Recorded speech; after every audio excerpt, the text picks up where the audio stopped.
तो हेलो बच्चों, आज से हम आप 10th क्लास के ना जीव विज्ञान का भी चैप्टर स्टार्ट कर दिए हैं। बहुत बच्चे को फरमाइश था कि सर आप साइंस भी पढ़ाएं। शायद साइंस तो ऑफलाइन हम पढ़ाते ही थे, लेकिन इस पे वीडियो बनाने का मन नहीं कर रहा था क्योंकि बहुत बच्चा शर्मा देता है हमको बायोलॉजी पढ़ाने में। ठीक है, बायोलॉजी में कहा गया है कि बायोलॉजी में जो शर्म किया उसका फुट गया कर्म। बायोलॉजी में शर्म नहीं करना चाहिए। कारण है कि बायोलॉजी से ही तो दुनिया चल रही है ना।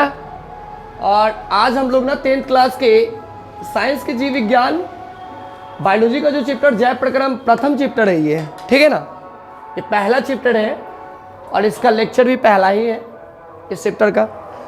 जो कि जब हम जैव प्रक्रम के जब हम लोग बात करते हैं जैव प्रक्रम की बात आते हैं तो उससे पहले एक आपके मन में क्वेश्चन मतलब कि एक खलबली सी मच जाती होगी कि सर सबसे पहले तो इसमें बात करते हैं हम लोग जैव की बात करते हैं तो सबसे पहले मेरे मन में ये क्वेश्चन डाउट हो जाती है कि उससे भी पहले कि ये सजीव तथा निर्जीव में अंतर क्या है। ये क्या है भाई, मतलब कि सजीव और निर्जीव क्या होता है, इसके बारे में हमको सर थोड़ा भी ज्ञान नहीं है। ये जैव तैव क्या पढ़ा रहे हैं, जैव प्रक्रम है, हमको ये पता ही नहीं है कि हम जीवित हैं कि मरल है। ये सबसे पहले इसके बारे में पता करना चाहिए हमको। तो बच्चों उसी के लिए ना हम लोग यहाँ पे आपको दो टाइप से आपको बताएंगे कि आप कैसे जीवित हैं, है ना। और मृत जो प्राणी होती है निर्जीव जिसको बोलते हैं वह कैसे निर्जीव है। बगल में बाजा बज रहा है इसलिए आवाज़ आ रहा होगा, ठीक है। तो अच्छे से सुन लीजिएगा, बाजा पे ध्यान नहीं देना है, मेरे बात पे ध्यान देना है, ठीक है। यहाँ पे क्वेश्चन क्या है कि सजीव तथा निर्जीव में अंतर क्या है। तो बच्चों हम आपको दो तरह से अंतर बताने वाले हैं। पहला तो है क्या है, सामान्य मापदंड, जो कि हम लोग सभी आदमी करते हैं। सामान्य मापदंड मतलब कि सामान्य तरीका से सबसे पहले हम लोग जानने का कोशिश करते हैं। आज बाजी लगे ले वो और हम छोड़ने वाले नहीं है, इसको समझाइए कि छोड़ेंगे, ठीक है। तो सामान्य मापदंड जो है इसके सबसे पहले इसके बारे में हम लोग जान लेंगे सामान्य मापदंड होते क्या है, कैसे पकड़े कि हम ये सामान्य मापदंड से सच में मनुष्य जीवित रहता है क्या। आइए देखते हैं। सामान्य मापदंड आपको कहती है क्या कि दृश्य गतियां तथा गतिशीलता। दृश्य का मतलब क्या होता है, देखना, जिसको हम लोग देख पाते हैं, है ना। तो दृश्य गतियां तथा गतिशीलता। गति का मतलब क्या होता है, अब गति का मतलब चलना होता है ना। गतिशीलता मतलब कि चलते रहे। जैसे में आपको हम बता रहे कि बिल्ली का चलना, बिल्ली के देखते हैं दूधवा पीने जब घर में आपको आएगा ना, आपके बगल से गुजर जाएगा, पता नहीं चलेगा, आ जाएगा मैं गुड़का करके मुरियावा पी हो जाएगा। कहियो कहियो तो ऐसा होता है कि मैं मुरियावे में लोटवे फंस जाता है हालत खराब हो जाता है। तो तब हम लोग जान पाते हैं, है ना। तो क्या वो एकदम धीमा से चल रहा है तो क्या वो मरा हुआ है क्या, हमको पता नहीं चलता क्या मरा है, नहीं जी नहीं। तो बिल्ली का चलना किसी व्यक्ति का दौड़ना। छोड़वा सब पे देखे हुए दौड़ते हुए, छोड़ी करने जाएगा ना तो इसे चिंगुड़वा पर दौड़ते जाएगा, पता नहीं चलेगा किन्हीं से निकल गया, है ना। तो ये सब क्या होता है, ये गति कर रहा है, गति कर रहा है ना। शरीर के अंगों का हिलना। हाँ, गाय का जुगाली, ये क्या होता है जुगाली, नहीं जानते हैं, नहीं जानते क्योंकि आप लोग अच्छे इंसान है ना। ओहो, देखिए जुगाली क्या होता है इसके बारे में मैं बता दूं। गाय या भैंस या कोई भी जानवर, अदरवाइज कोई जानवर नहीं, मतलब कि जो ये क्या बोलते हैं जो घास खाती है, पेड़ पौधे खाती हैं। अभी ये आप लाइन के बोलिएगा तो लाइन मुँह हाथ नहीं चलाता है, वो तो बेचारा निगल उगल का हड्डी उड्डी सब वही में रख लेता है। जो मतलब कि ये क्या बोलते हैं शाकाहारी, शुद्ध शाकाहारी जो होते हैं वो ऐसे करेंगे। जो मतलब कि भोजन करते हैं तो पहले तो वो पेट उसका तक खाली रहता है तो क्या करता है आराम से पूरा एकदम तुरंत सीधे अंदर में डाल देता है, अंदर में भेजता जाता है। जब तक ले पेटवा भरता है तब तक ले भेज लेगा, कैसू ला के लपेट सपेट के भेज देता है। कोई आदमी के भूखों लगा रहता है तब, लेकिन वो जो मतलब कि सीधे जो भेजता है उसको क्या करता है, जब शांत समय में होता है वो बैठता है या खड़े मुहवा चलाते रहता है। कैसे नहीं करता है, जिसको देहाती भाषा में आप लोग बोलते होंगे कि पाज कर रहा है ना, तो उसको हम लोग ना क्या बोलते हैं, जुगाली। जुगाली करना, हाँ, श्वसन के दौरान अंगों में गति, पेड़ पौधे में विकास आदि, ये सारे के सारे सजीव हैं। आया क्या समझ में? ये सारे के सारे क्या है? ये सारे के सारे सजीव हैं। अब इसके अलावा अगर कोई चीज है वो निर्जीव। तो ये किसके सामान्य मापदंड के अनुसार हम बताए हैं। लेकिन क्या अब वैज्ञानिक कहता है कि नहीं, हम नहीं मानते सबको। वैज्ञानिक कहता है कि हम नहीं मानते हैं। क्या? तो पेड़ पौधा क्या है? अब कहते हैं कि पेड़ पौधा के बारे में थोड़ा सा बाद में बात करेंगे। अब ये वैज्ञानिक क्या कहता है कि तब तक भाई गति के बारे में जब आप बात कर रहे हैं और वृद्धि के बारे में, तो बस गाड़ी भी चलती है रोड पे, तो क्या वो भी सजीव है? हाँ, तो मतलब कि वैज्ञानिक तरीका से ये सब तो वो नहीं मानता है। वो अपने अनुसार क्या बताना चाहते हैं, जरा देखिएगा। वैज्ञानिक मापदंड, अदृश्य गतियां, अब जिसको हम नहीं भी देखते वो भी गति करता है, वो भी गति तो करता है। अदृश्य गतियां जैसे किसी कोशिका में पाचन, श्वसन, उत्सर्जन आदि, ये सभी गतियां आणविक गति के उदाहरण है ना। ये सभी आणविक गति के उदाहरण, ये आपको दिखने वाला नहीं है, ये अदृश्य गतियां हैं, है ना, बिल्कुल अदृश्य है। क्या आपके अंदर में श्वसन क्रिया जो होती है, जैसे कि नाक से हम लोग श्वास जो लेते हैं, क्या हम लोग हवा एयर को देखते हैं कैसे जाता है, कैसे, ये सब अदृश्य गतियां हो गई, है ना। उत्सर्जन, आप थोड़ा सा इसके बारे में हम लोग चर्चा करते हैं। ये उत्सर्जन, जरा उत्सर्जन के बारे में अगर देखें हम, ये क्या होता है उत्सर्जन?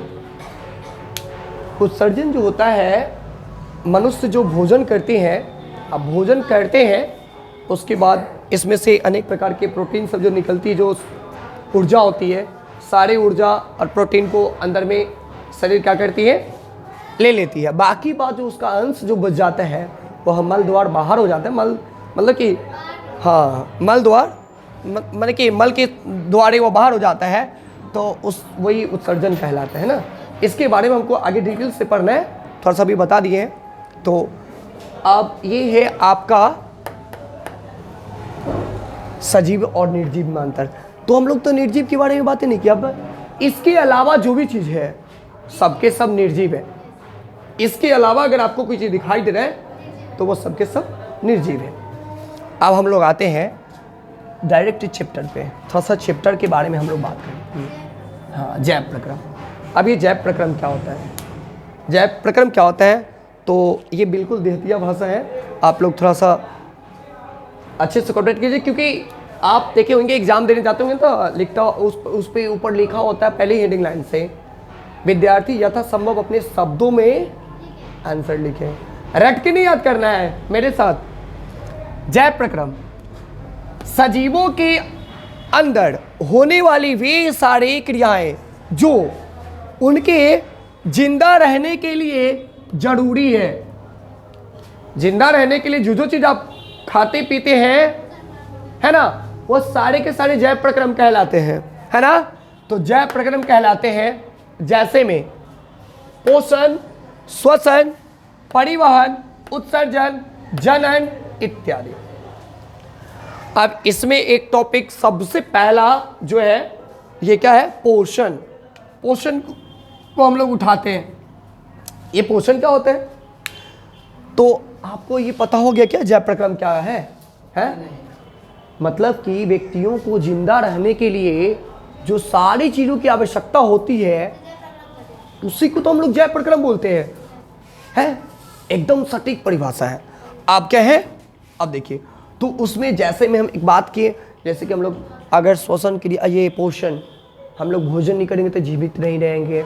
श्वसन यानी कि हम लोग सांस नहीं लेंगे तो जीवित नहीं रहेंगे। ये परिवहन क्या होता है? परिवहन, हाँ, हमारे जब भोजन जो करते हैं उससे जो प्रोटीन निकलती है तो हमारे शरीर के सारे अंगों में ये उंगली दिखा दी गई, ये अरे भाई नाखून बढ़ गया थोड़ा सा, अच्छा काट लेंगे। ये यहाँ भी कोशिकाएं हैं, यहाँ भी जरूरत है, परिवहन यानी कि ब्लड यहाँ भी आती है, ये कोशिकाओं में भी ब्लड प्रोवाइड होती है, रुधिर यहाँ भी भेजा जाता है ना। तो ये सारे के सारे परिवहन कहलाते हैं। यानी कि परिवहन मतलब कि एक स्थान से दूसरे स्थान तक पूरा एकदम प्रोटीन को फैलाता है ना। अच्छा, उत्सर्जन, कोई कहता है कि खूब खाओ भाई मोटा उठा जाएगा। अरे भाई आप जितना खाते हैं ना उससे प्रोटीन वो निकल जाती है, ज़रूरत के अनुसार ही भोजन करना चाहिए। ज़रूरत, एक बात बताते हैं, अगर आप 10 रोटी खाते हैं ना, फिर भी अगर भोजन आपका 4 रोटी का है तो ये 4 रोटी तक का आपको प्रोटीन मिलेगी। अब ये 10 रोटी खाने से आप मोटा नहीं जाइएगा नहीं मोटाएंगे ना। तो आते हैं यहाँ पे, चलिए उत्सर्जन के बारे में हम आपको बताते हैं। उत्सर्जन अगर नहीं करेगा व्यक्ति ना, कल ये परसों वेला मर जाएगा वो। तैका शरीर देखते हैं भोजन कर लेता है, तैका प्रॉब्लम होता है तब पेटवा में गैस बन जाता है क्या। तो भाई अब उत्सर्जन हुआ ही नहीं, जो खाए से यही में अटकल है। अब उत्सर्जन नहीं होगा तो व्यक्ति बचेगा क्या, मर जाएगा, है ना। तो ये भी जरूरी है, ये भी जरूरी है। अब एक लास्ट बचा हुआ है, ये तो सबसे जरूरी चीज है। ये क्या है, जनन है। जनसंख्या नहीं बढ़ाएंगे ना, ये जनन एक चैप्टर है, यहाँ पे आएंगे। हाँ, वृद्धि करना, तो आप इसमें वृद्धि नहीं करेंगे, जनसंख्या वृद्धि नहीं करेंगे तो ये हम लोग जो जीवित हैं, तो हम लोग अगर जनन नहीं करेंगे तो फिर आने वाला आए भी नहीं करेगा, हम ही लोग रह करके समाप्त हो जाएंगे, है ना। तो इत्यादि आगे भी चैप्टर बहुत आगे, ये सारे चीज़ों का डिटेल्स है। ये पोषण जो है ये सब का अलग अलग चैप्टर है बाबू, ये सब का अलग अलग चैप्टर है। और 2 या 3 वीडियो आने वाला है ये जय प्रक्रम के, जिसमें हम पूरा क्लियर कर देंगे आप सभी आदमी को।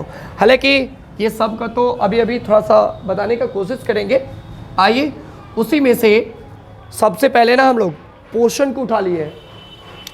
ये अब इतना घस दिया था, पोषण दिखाई दे रहा है ना, ये पोषण, ये लाइन में पोषण आप पोषण के बारे में पहले बात उठता थे, ये पोषण क्या है भाई। तवा जय प्रक्रम, जिसके द्वारा जीव भोजन को ग्रहण करता है उसी को पोषण कहते हैं, भोजन को ग्रहण करते हैं। अब ये जो होती है, ये इसका प्रकार 2 होते हैं, यानी कि जय प्रक्रम के प्रकार।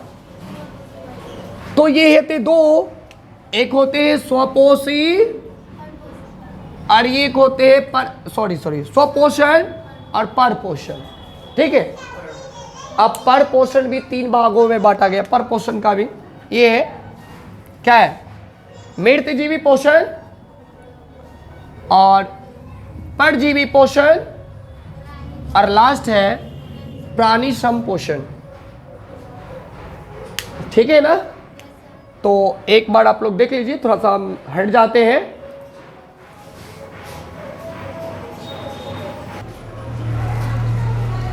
तो बच्चों देख लिए होंगे वो चीज, अब आए हैं आगे, उससे आगे क्या है जरा देख लीजिए।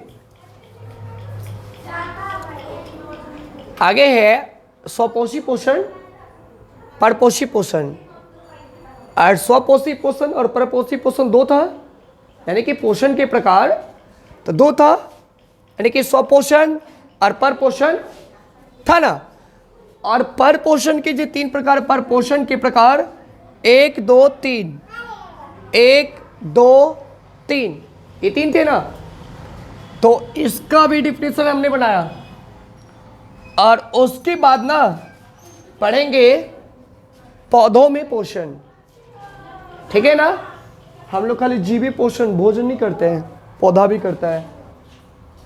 और पौधा में पोषण 2 प्रकार से होती है, उसमें भी स्वपोषी पोषण, उसमें भी स्वपोषी पौधे, अपरपोषी पौधे होते हैं। अपरपोषी पौधा भी 2 प्रकार के होती है, एक होती है मृतजीवी पोषण और एक होती है परजीवी पोषण। ये है सब, इसका भी डिफिनेशन हम बताएंगे अभी आपको। जरा पहले ये तो देख लीजिए। आइए देखते हैं स्वपोषण क्या है, यानी कि स्वपोषण क्या है। तो जो अपना भोजन स्वयं बना ले क्या कहते हैं? स्वपोषी, यानी कि स्वपोषण कहते हैं उसको, है ना। जैसे में हरे पेड़ पौधे हो जाएंगे। अब आप कहिएगा कि कितना लेडीज सब तो स्वयं अपने से अपना खाना बनाती है, वो बेचारी सबको खिलाती है, तो लेडीज भी तो हो जाएगी स्वपोषी पोषण है? नहीं, वो भी तो किसी चीज पर आधारित है।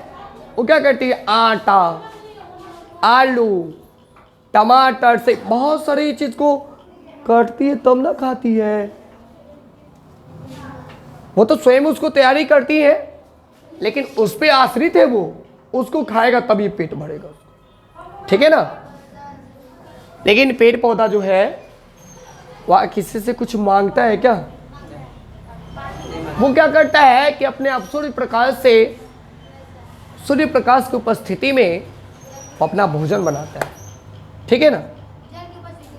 सूर्य के प्रकाश की उपस्थिति में वायुमंडल से कार्बन डाइऑक्साइड और जड़ से जल प्राप्त करके वो अपना भोजन तैयार करते हैं, है ना। इसलिए उसको स्वपोषी पोषण या यानी कि स्वपोषण कहते हैं, ठीक है ना। चलिए नेक्स्ट है पॉइंट, परपोषी। ठीक, इसका उल्टा, एक याद हो गया तो दूसरा तो अपने आप स्वयं याद हो जाएगा।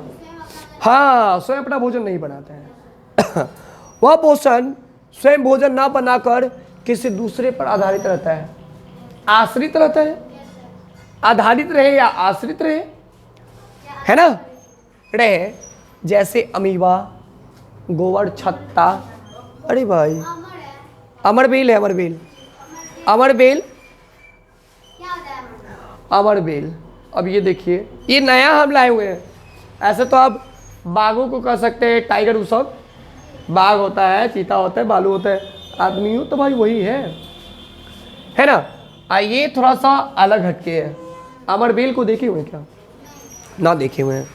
अमरबेल जो होता है पीला पीला सूर जैसा होता है, लत्ती जैसा एकदम। किसी भी पेड़ पौधे पे उसको रख दीजिएगा, ठीक है, तो वो बेचारा क्या करेगा, उस पेड़ को सुखा देता है, पूरा पेड़ को सुखा देता है। कारण है कि वो जो जहरीला नहीं होता है, वो क्या करता है, जो पेड़ पौधा अपना भोजन जो तैयार करता है, जो भेजना चाहिए पूरे टहनी समय डाली समय, वो जैसे तैयार किया भोजन छीनिए के खा जाता है वो। अमरबेल जो है, हाँ, पेड़ पौधा से छीन के खा जाता है खाना। आप पेड़ पौधा को पेट भरना चाहिए तो पेटवा ओकरे भर जाता है, पेड़ पौधा को मिला नहीं भोजन तो बेचारा सूख जाता है। गोबर छत्ता तो सभी आदमी देखते हैं, किसी भी सड़े गले पदार्थ पे छत्ता लेकर हम लोग बचपन में ना उसको उखाड़ करके छत्ता बनाते थे, ठीक है। हाँ, सांप के छत्ता भी बोलता है कोई व्यक्ति, है ना। सांप के छत्ता भी कोई व्यक्ति बोलते हैं, तो वो सब है। अब देखिए, ये परपोषण के प्रकार है। परपोषण 3 प्रकार के होते हैं, परजीवी पोषण, मृतजीवी पोषण, परजीवी पोषण, प्राणी संपोषण, ठीक है ना। अब ये मृतजीवी पोषण क्या होता है, जरा आइए। मृतजीवी पोषण, जिसमें जीव मृतजीवी, यानी कि मृतजीवी या मृत जीवों से, यहाँ पे थोड़ा सा चेंज कर लेते हैं, मृत जीवों से कहा गया, हाँ, मृत जीवों से अपना भोजन तैयार करता है, मृत जीवों से, है ना। जैसे कवक, बैक्टीरिया, जीवाणु इत्यादि। अरे कवक एक वाइट टाइप का होता नहीं है, और ये क्या होता है, अब जीवाणु, ये सब कुतवा के मरल देखे हुए हैं, उसमें पिलुआ फड़ता है, वो सब मरे, मानी कि सड़ल मरे पदार्थ से। केला को देखे, केला को छील के फेंक दीजिएगा, उसमें के कुछ दिन के बाद पूरा सिट्टी बचेगा, पूरा छील छाल के खा जाता है। तो ये सब का भी रहना जरूरी है, नहीं तो ये सब फिर सड़े गलेगा कैसे, ठीक है ना, फिर तो महकेगा, इसलिए सबको रहना जरूरी है। परजीवी पोषण, यानी कि एक जीव किसी दूसरे जीव से अस्थायी अथवा अस्थायी रूप से रहकर अपना भोजन प्राप्त करता है। अस्थायी अथवा अस्थायी रूप से, कोई कोई अस्थायी रूप से भी रहता है। लड़की सबके मथवा में ढील हो जाता है तो बेचारे छील के थोड़ी फेंक देती है, नहीं फेंकती ना, सब उसको चिढ़ाने लगेगा टकली टकली, है ना। बेचारी लाजे सर में वही में ढील के पाले रहती है। जू जिसको बोलते हैं, ये जैसे में जू आप खटमल ई बेचरवा तो एक रात तक कोई, हाँ अरे इसको कोई पूछा तो नहीं है। वो क्या करेगा, आगे लाई, वो क्या करेगा, इन्हें जाके रात में सोती है तो इन्हें जाके टुस काट लेगा, ठीक है ना। हाँ तो आप क्या कीजिए, वो बेचारों को मारने के लिए ना गर्म पानी डालते हैं, और लड़के सब जू को पोसने के लिए खूब बढ़िया से लगाती तो गमकने वाला, हाँ, एकदम सुंदर सुंदर। आप जोक को जानते हैं, ऐसे से लमड़ता है कड़िया कवा। आप कोई मवेशी उवेशी कर ले आते हैं, धोने उन्हें सट जाता है, सटेगा फोड़ देगा उसको और ब्लड पीना स्टार्ट कर जाएगा। Joke sorry joke. उसके बाद है अमरबेल। अभी तो अमरबेल बताबे कि किसी भी पेड़ पौधा पे सट करके उसका भोजन, पेड़ को भोजन खाएगा, पेड़ पौधा ही नहीं तो किसी इत्यादि। आज से तू भी भोजन छोड़ दो, 10 दिन लगी मर जाएगी फिर। जी सर, अमरबेल भी होती है और बहुत सारे वो जंगली लकड़ी लत्तर जो होते हैं वो भी लपेट उपेट लेता है, तब बेचारा कट उठ के मर उड़ जाता है। तो वो तो खैर दूसरा उदाहरण हो गया, उसका तो स्वयं अपना जड़ी होता है। लेकिन अमरबेल का कोई जड़ी नहीं होता है, स्वयं जड़ी नहीं होता, वो पेड़ पे फेंक दीजिए, लतर के फड़ के वैसी। आइए प्राणी संपोषण। प्राणी संपोषण किसको बोलते हैं, तो ये जो होता है ना मनुष्य की तरह ही कार्य करता है ना। हाँ, वैसा पोषण जिसमें मनुष्य, यानी कि वैसा पोषण जिससे मनुष्य जिस तरीके से अपना भोजन प्राप्त करता है वैसे ही प्राप्त करे, उसे प्राणी संपोषण कहते हैं। यानी कि मनुष्य के देखले यो बन गया हुआ है। मनुष्य जो अपना भोजन जैसे जैसे तैयार करता है एकदम सेम टू सेम, ये प्राणी संपोषण भी उसी प्रकार से तैयार, इसीलिए तो इसको प्राणी संपोषण भी कहा गया है। प्राणी, हम लोग भी तो प्राणी ही है, इसलिए इसको प्राणी संपोषण। मनुष्य की तरह ही ये कार्य करता है। अब मनुष्य ही होगा कोई, है ना, लेकिन मनुष्य नहीं होगा, कोई प्राणी है। अब आइए हम आपको जैसे बता ही देते कि कौन कौन प्राणी है ना, वो प्राप्त करता है ना, उसी को हम लोग प्राणी संपोषण कहते हैं। अब देख लीजिए, अमीबा, मेंढक, मेढक को देखे हुए हैं किसी भी प्राणी पे। रातवा के समय में तो क्या देखिएगा, अभी रात के समय में तो क्या बारिश अभी आ रहा है, आप पिल्लू निकलेगा पकवा वाला, इधर से उधर उड़ेगा। आपका बॉल के प्रकाश जो होगा वहाँ पे वो दिया बार दीजिएगा, दिया वो में तो कम से कम 1 लाख आ जाएगा पिल्लू, कीटाणु जो होते कीड़ा छोटा छोटा पंख वाला, जिसको लोग चींटी बोलते हैं। अब मेढक आएगा छुटुक छुटुक मार करके खा जाएगा उसको। हाँ, छिपकली भी हो सकता है, छिपकली ये भी कोई प्राणी है। चलिए, छिपकली, अरे देहतिया भाषा में गिरगिट नहीं कहते हैं, मनुष्य इत्यादि। मनुष्य ये तो सड़े गले पदार्थ से भी प्राप्त करता है ना। तो ये भी तो कोई प्राणी ही है। अब देख लिए बच्चों, हम लोग पोषण के बारे में पढ़ लिए, पोषण के पूरे उदाहरण पूरे प्रकार भी पढ़ लिए सारे उदाहरणों के साथ। अब हम लोग पौधों में पोषण, अब पौधा में पोषण किस प्रकार से होता है जरा एक बार बच्चों इसको देख करके उतार ले, और फिर हम आगे ये क्या है पौधों में पोषण के बारे में डिटेल से पता करते हैं। यहाँ पे स्वपोषी यानी कि स्वपोषी पौधे और परपोषी पौधे जो होते हैं। अब परपोषी पौधे का भी 2 प्रकार है, यानी कि मृतजीवी यानी कि पोषण और प्राणी संपोषण। और यहाँ पे मृतजीवी पौधे पोषण भी लिख सकते थे, है ना। तो यहाँ पे पौधे लिखा ही हुआ है तो इसलिए हम इसको लिख दिए, ठीक है। इसको एक बार उतार लीजिए और फिर आगे बात करते हैं आपसे। तो देखिए बच्चों, पौधे का भी 2 प्रकार था। आप कहिएगा कि सर पोषण में तो 3 प्रकार था। जी, पोषण में 3 प्रकार था, जो कि एक एक्स्ट्रा के रूप में प्राणी संपोषण था। तो इसमें कोई प्राणी उड़ानी नहीं होते हैं, इसलिए यह 2 ही है। ये भी हालांकि पेड़ पौधा है। अब ये पेड़ पौधा में देखिए स्वपोषी पौधे, ये कैसा होता है? तो स्वपोषी अब आप लोग कहते हुए सर जी पौधा में भी स्वपोषी होता है क्या? तो पौधा तो सब स्वपोषी हो भी करता है, लेकिन ये कैसे उठ के आ गया परपोषी? इसके बारे में थोड़ा सा कंफ्यूजन हो रही है। ये परपोषी, क्या पौधा भी दूसरे से भोजन खाता है क्या, प्राप्त करता है? जी हाँ, मैंने उसी समय से बताया आप लोग को। क्या है जरा देखिए, स्वपोषी पोषण। जो पौधे अपना भोजन स्वयं बना ले उसे स्वपोषी यानी कि स्वपोषी पौधे कहते हैं। समझ में आ रहा है ना? जो अपना भोजन, तो सर आप कहिए कि सर यहाँ तक तो हमको लगता है कि सारा पेड़ पौधा अपना अपना भोजन अपना खुद ही तैयार करता है, तो फिर आप ये क्या लिख रहे हैं? नहीं, कुछ पेड़ पौधे ऐसा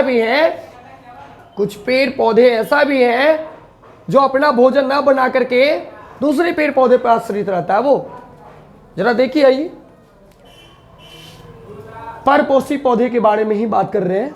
अब आइए उसको बताते हैं। हाँ, जिन पौधे से प्रकाश संश्लेषण की क्रिया, यहां पे क्या कह रहा है कि जिन पौधे में प्रकाश संश्लेषण की क्रिया नहीं होती है। अब ऐसा कौन पेड़ पौधा है जिसमें प्रकाश संश्लेषण की क्रिया नहीं होती है ना? या जो पौधे अपना भोजन स्वयं ना बना कर किसी दूसरे पर आधारित या आश्रित रहता है, जैसे अमरबेल। अब तो याद आ गया होगा कि भाई हाँ सच में सर उसी समय से अमरबेल रट रहे थे। और हाँ, अमरबेल तो सच्चे में किसी पेड़ पौधे पर तरीका वो डाले तोड़ के फेंक दीजिए, लटक जाएगा, अब उसका ब्लड चूसता रहेगा पेड़ पौधे के, उसका ये ब्लड होता है, तो उसका ये ब्लड चूसता रहे, यानी कि उसका जितना भी शक्ति है पेड़ पौधे का, जो भोजन बनाया पेड़ पौधा सारा के सारा लेके खा जाता है। वो धीरे धीरे होता क्या कि पेड़ पौधा सूख जाते हैं। गोबर छत्ता देखे हुए हैं? ये अभी आने वाला है अब बरसात के मौसम, तो देखिएगा जो पेड़ पौधा, आप अब क्या बोले थे, एक सुनिएगा। जिन पौधों से प्रकाश संश्लेषण की क्रिया नहीं होती है, कैसा पेड़ पौधा है भाई उससे प्रकाश संश्लेषण की क्रिया नहीं होती है? मरा हुआ पेड़ होगा, सूखा हुआ पेड़ होगा। आप ज्यादा दिन तक जो सूखा हुआ पेड़ रहता है, देखिएगा बरसात के समय में ना उसकी जड़ी में गोबर छत्ता बन जाएगा। हालांकि उसी समय से हम गोबर छत्ता आपको कहते हैं। जरा देखिए इसका फिगर आप लोग को बता ही देते हैं। देखिए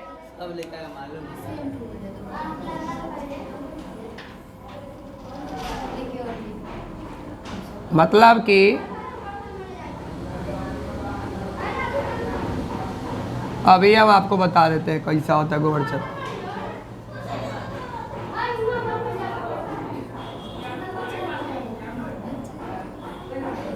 एकदम सेम टू सेम इसलिए रहता है,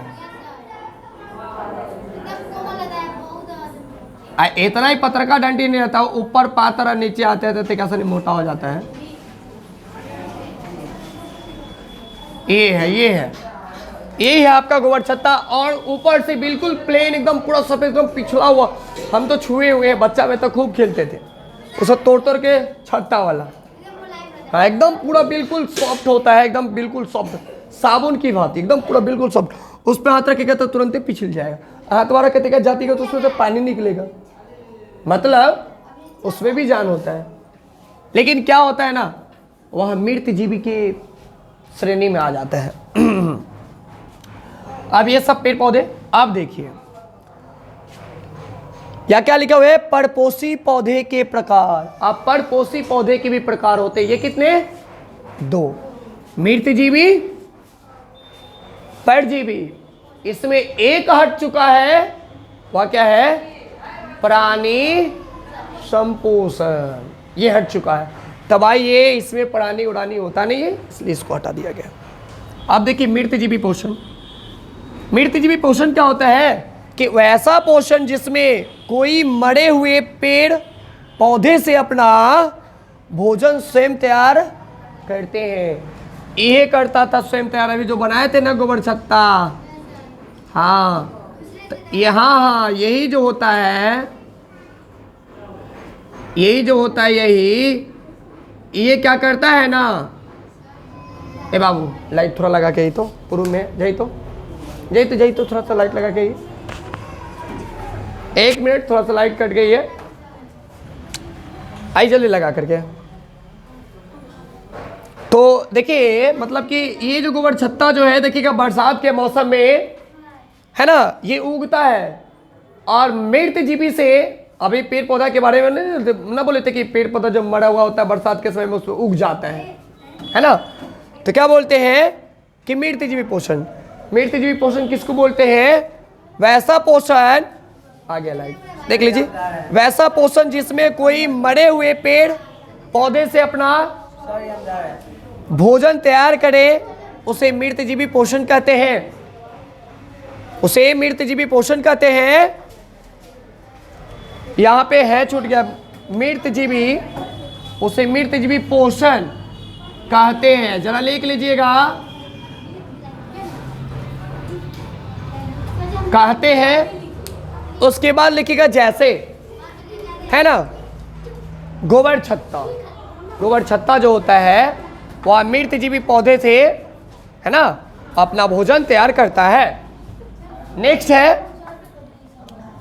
परजीवी पोषण। अब आप लोग सोचते होइएगा क्या कि सर पौधे में भी परजीवी होता है क्या? अभी हमने बताया था ना, सेम उसी जैसा है, यानी कि वैसा पोषण, वैसा पौधा जो दूसरे पौधे से अपना भोजन ग्रहण करे, अपना भोजन ग्रहण करे, जैसे अमरबेल होता है ना। अब ये सब तो कहानी आपको हो गई। अब भाई आप कहेंगे कि पौधों में प्रकाश संश्लेषण कैसे होता है? पौधों में प्रकाश संश्लेषण की क्रिया कैसे होती है? तो आइए समझे। एक पेड़ के माध्यम से, जहां हम एक पेड़ बना दूं, आपको आता तो नहीं है बनाने, लेकिन कैसे कैसे भी आपको करके एक आध गो टानी उनी निकाल लेते, डाली उली।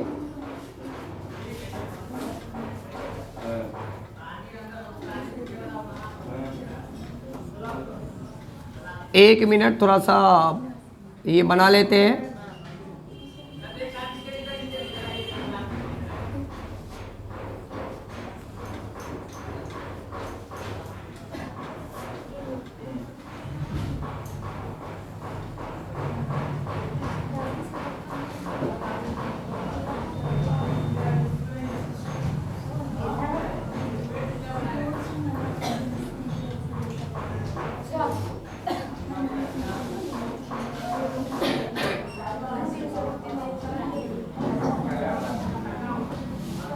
ये है। अब देखिए प्रकाश संश्लेषण की क्रिया हम लोग करने चलते हैं। ये पत्ता में ना, ये सॉरी, ये पत्ता में कोई पॉलीथीन बांध लेते हैं, काला वाला पूरा भाग, ठीक है। अब इसको जब मुन लेंगे, आज सूर्य के प्रकाश ये चार दिशाओं में फैलेगी, अब जाएगी यहाँ पे पड़ेगी, लेकिन ये पत्ता में प्रकाश संश्लेषण की क्रिया नहीं होगी, ये पौधा मर जाएगा, ये पत्ता मर जाएगा, ये बाद में जा करके या कुछ ऐसा हो जाएगा, पत्ता मतलब कि लूज हो जाएगा, मतलब कि ये टेढ़ा मेढ़ा हो जाएगा, ये पत्ता पीला पड़ जाएगा, समझे, और यह बाद में चल करके गिर जाएगा। तो इस तरह से प्रकाश संश्लेषण की क्रिया इसमें मतलब कि खत्म हो जाएगा, मतलब कि होगा ही नहीं, तो ये मर जाएगा पौधा, है ना। तो आइए बच्चों, यहाँ पे क्या प्रकाश संश्लेषण किसे कहते हैं?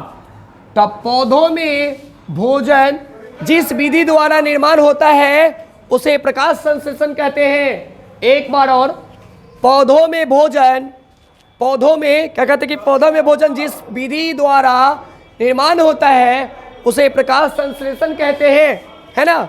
इस विधि में पौधे की पत्तियों से, पौधे की पत्तियों में उपस्थित क्लोरोफिल, हाँ, सूर्य के प्रकाश से ऊर्जा प्राप्त कर और वायुमंडल से कार्बन डाइऑक्साइड तथा जल से जल प्राप्त कर क्या है, ग्लूकोज के रूप में अपना भोजन तैयार करता है। ये थोड़ा टॉप तो है, लेकिन एक आध बार जब पढ़ लेंगे, एक बार दो बार, तो बिल्कुल आसान हो जाएंगे, है ना। उसे ही हम प्रकाश संश्लेषण की क्रिया कहते हैं। प्रकाश संश्लेषण की क्रिया कुछ इस प्रकार से होती है। CO2 प्लस H2O बराबर, यहाँ पे सूरज के प्रकाश की उपस्थिति में क्लोरोफिल होता है, उस समय C6H12O6 प्लस H2, है ना। ये आप देखिए, ये सूर्य के प्रकाश में ये बाहर निकलता रहता है, ये क्या वाष्पीकरण होती रहती है ना पेड़ पौधे द्वारा, उतना बुझाता नहीं है हमको। ये 3 प्रकार से होती है।